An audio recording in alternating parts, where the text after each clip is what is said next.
Well, folks, it seems even the highest court in the land is getting involved in the ongoing saga of Trump's foreign aid freeze. Just this week, Chief Justice John Roberts decided to temporarily hit the pause button on a lower court's order.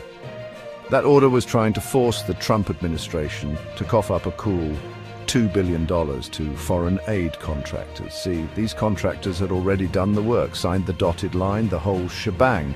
But the Trump administration cried foul, claiming they couldn't possibly process the payments by the court's deadline, which ironically was February 27th, 2025.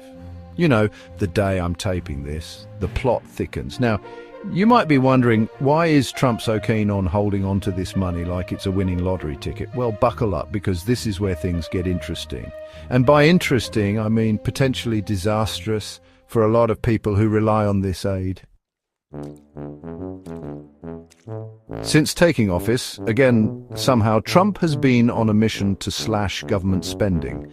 His weapon of choice, a big fat red pen that seems to have a particular aversion to anything labelled foreign aid. He's been systematically dismantling aid programs left and right, especially those pesky ones run by USAID. Trump's argument, as always, boils down to two things: jobs and money. He wants to bring jobs back to America, again somehow, and claims that cutting foreign aid will save the country a boatload of cash. And who's he enlisted to spearhead this cost-cutting crusade? None other than everyone's favourite Twitter-obsessed billionaire, Elon Musk.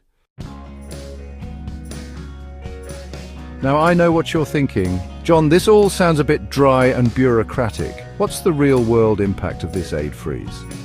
Well, my friends, the impact is about as subtle as a sledgehammer to a plate of nachos. This freeze has thrown the entire global aid system into a state of chaos.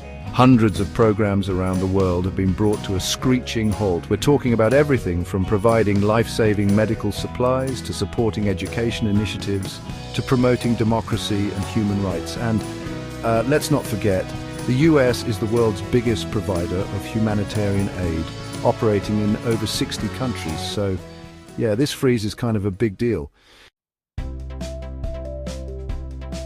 But wait, there's more.